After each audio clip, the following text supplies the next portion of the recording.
مشاهدينا الأفاضل، طابت أوقاتكم. من الفضاء الإريترياني نحييكم ونقدم إليكم نشرة أخبار المساء، ولكن في البدء نستهل بأهم وأبرز العناوين. ورشة عمل لتقوية قدرات الشباب في الإقليم الجنوبي.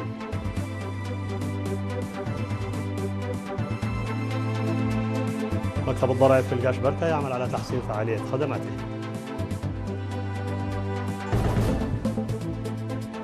تطور خدمات ما قبل التعليم النظامي في المديرية السجنيتي.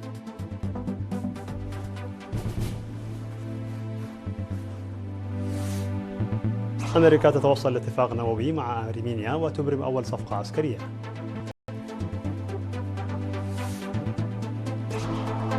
مناورات عسكرية أوروبية أطلسية بمشاركة أمريكية وكندية. الصين ترفض اتهامات واشنطن بإجراء تجارب نووية سرية.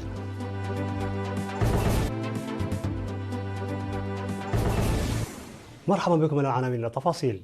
نظم الاتحاد الوطني للشباب وطلبة إريتريا فرع الإقليم الجنوبي ورشة عمل يوم 10 من فبراير بمدينة مندفرة تحت شعار التنظيم المجتمعي أساس تنمية قدرات الشباب.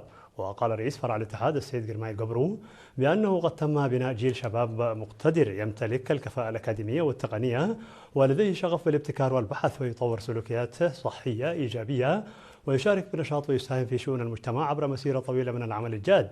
وشرح محتويات الخطة الاستراتيجية الخمسية للاتحاد، وذكر بأن ورشة العمل تهدف إلى العمل الجماعي بشأن قضايا الشباب وتحديد التحديات التي تواجه الشباب ووضع الأولويات لتحقيق الهدف المنشود. واقترح المشاركون توسيع ورش العمل لتشمل المديريات، وأن تكون الكتب المقدمة لتشجيع الطلاب فريدة ومميزة، فضلا عن ضرورة القضاء على الإهمال في رفع وإنزال العالم بالمدارس. ودعا رئيس مجلس الإقليم الأستاذ ولاي جبري وممثل مكتب التعليم الأستاذ جوبي حدش إلى العمل القوي لتنفيذ الخطط الموضوعة وتحسين تحصيل الطلاب. وأوضح حاكم الإقليم الجنوبي السيد هبتاب تسفاسيون وسكرتير الجبهة الشعبية للديمقراطية والعدالة سيدة أمتين جوسي بأن قضية الشباب هي المهمة الرئيسية للمجتمع، ودعا إلى توسيع فهم الهيئات المنفذة وإلى اهتمام خاص لتوضيحات المعلمين وأولياء الأمور الذين تربطهم علاقات وثيقة بالشباب. أفاد مكتب تحصيل الضرائب في الجاشبركة بأنه يعمل على تحسين خدماته بإدخال أساليب عملية وفعالة. أوضح مسؤول المكتب السيد أمانيل جويتوم أن خدماته ظلت محصورة على المدن الكبيرة مثل أغردات وبارنتو وتسني وقلوج وتكومبيا وهايكوتا وشامبوكو، مما أثر سلبا على فهم المجتمع لأهمية الضرائب في العملية التجارية. وذكر أن الإقليم يتمتع بتنوع الحركة الاقتصادية ما بين الزراعة والتجارة الحرة، ويهيئ بيئة للكسب المالي مما يجبر المواطنين على دفع ضرائب الدخل حسب حجمها وتوسيع النشاط التجاري الذي يعملون فيه.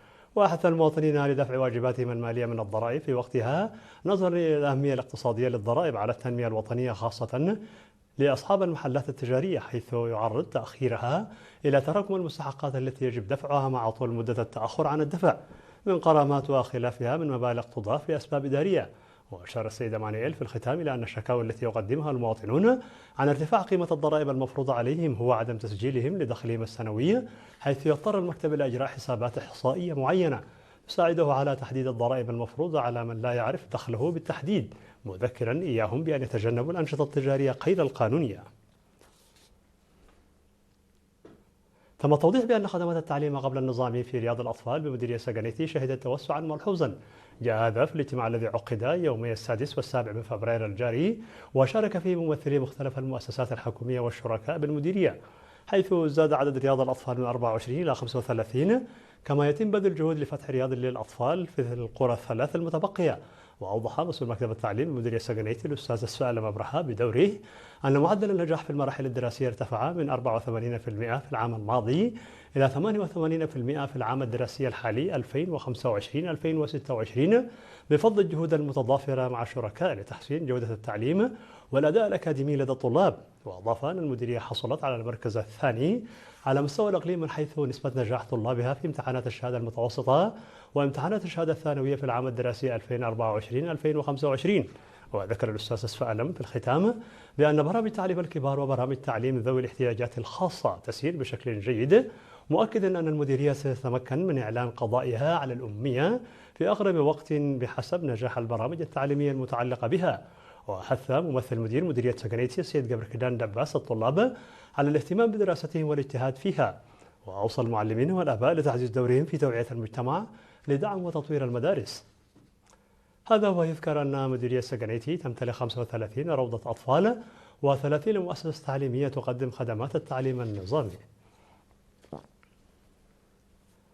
أفاد مسؤول خدمات التعليم في مديرية سرجغة الأستاذ مريح كيروس أنه تبذل جهود فعالة لتجنب تأثير بعد مسافات المدارس من أماكن إقامة الطلاب على أدائهم الأكاديمي. جاء ذلك في مناسبة الإعلان عن توسيع مدرسة عرشي عنان علي من المرحلة الابتدائية إلى مدرسة تخدم المرحلتين الابتدائية والمتوسطة. وأوضح مدير المدرسة الأستاذ سامي السمري أن الطلاب الذين انتقلوا إلى المرحلة المتوسطة يجبرون للسير لمسافة 8 كيلومترات وصولا إلى سرجغة، وأنهم الآن تمكنوا من التعلم داخل قراهم. وأضاف مدير مديرية سرجغة السيد كفل مريم قبر مسخل ومدير الضاحية موسى إيوب بدوره أن المواطنين سيبادرون ببناء فصول دراسية إضافية من أجل توسيع المدرسة. وذكر مسؤول الإدارة والمالية في فرع التعليم بالإقليم الأوسط السيد مسفن والسلاسي ومسؤول التعليم الأساسي الأستاذ سرقة تخلاي ذكر الطلاب على الاستفادة من الفرص المتاحة لهم والآباء على متابعة أبنائهم وحثهم على المساهمة في تطوير المدرسة. هذا وتقع ضاحية عرشي عنان علي شمال الشرق أسمرة على بعد 27 كيلومترا وتقطنها أكثر من 300 أسرة. نظم فرع الاتحاد الوطني للمرأة الإريترية بساوا ومؤسسات التعليم العالي محاضرات يومي 9 و10 من فبراير جاري للطالبات بالكليات حول عوامل النجاح في الحياة. وأفادت مسؤولة فرع الشؤون السياسية في الفرع السيدة يوهانا تولي أن المحاضرات نظمت بالتنسيق مع المكتب المركزي لاتحاد المرأة واطلعت على مواضيع تخص معرفة الطلاب في القيام بالأبحاث وضمان مشاركة الشابات في البرامج الاجتماعية والاقتصادية والسياسية والتنموية. وأضاف عضو اللجنة الوطنية لتقوية الإناث الشاب سامسون اسكندر أن الهدف الرئيسي من المحاضرات هو دعم وتعزيز إنتاجية ومشاركة الإناث، وأنها تنظم بشكل دوري منذ عام 2017 على مستوى الوطن. وناشدت المشاركات إلى تنظيم هذه المحاضرات بانتظام نظرا إلى أهمية محتويات المحاضرات وتأثيرها على دعم وتشجيع الشابات. وذكرت مسؤولة الاتحاد بإقليم ساوا ومؤسسات التعليم العالي السيدة أبرة شابتاي في كلمتها الختامية الشابات بالعمل بجد لاكتساب الخبرات وتعزيز جهودهن، مشيرة إلى أنهن من رواد البرامج المستقبلية. مشاهدينا الأفاضل، كانت هذه الأخبار الداخلية. فاصل قصير ونوافيكم بالأخبار العالمية. قم.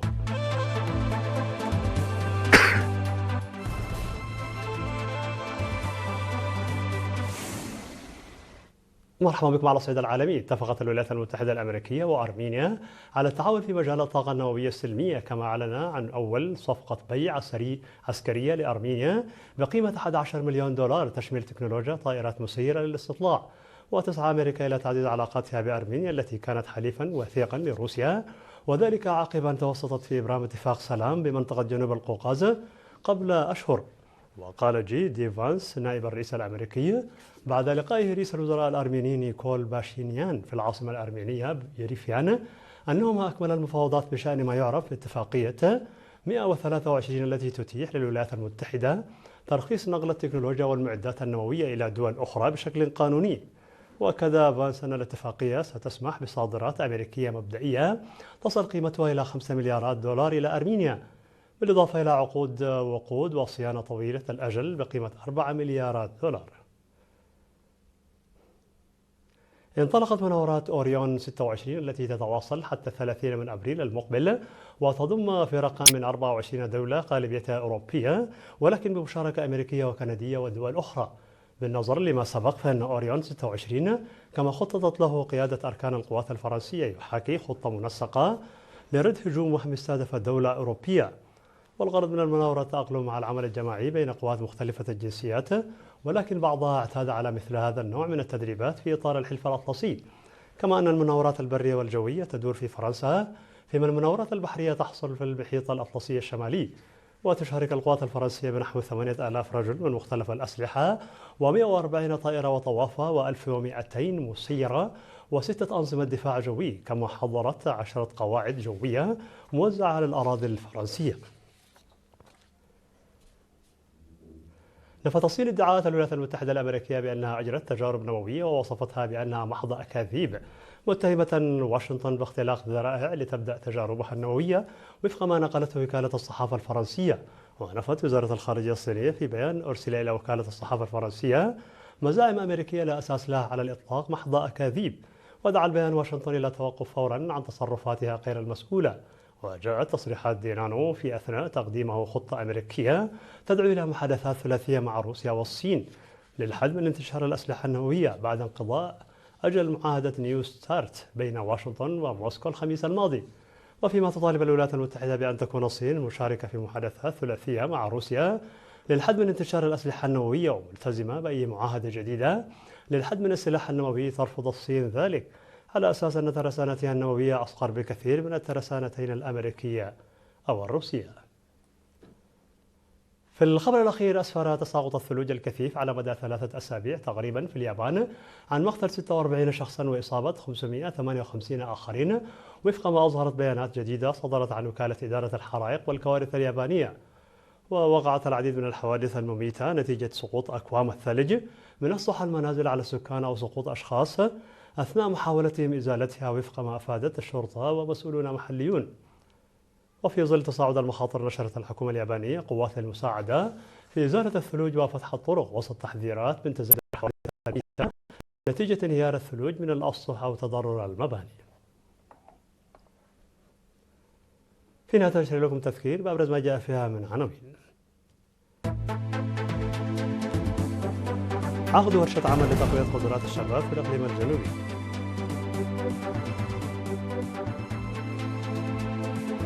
مكتب الضرائب في إقليم القاشبركة يعمل على تحسين فعالية خدماته.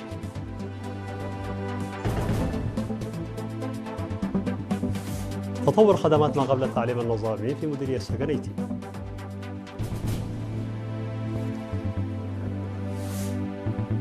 أمريكا تتوصل لاتفاق نووي مع أرمينيا وتبرم أول صفقة عسكرية.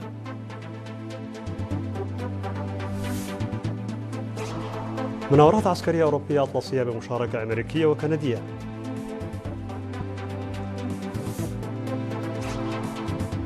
الصين ترفض اتهامات واشنطن بإجراء تجارب نووية سرية.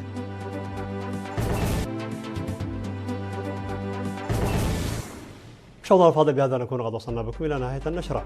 شكرا على حسن المتابعة، دمتم بألف خير.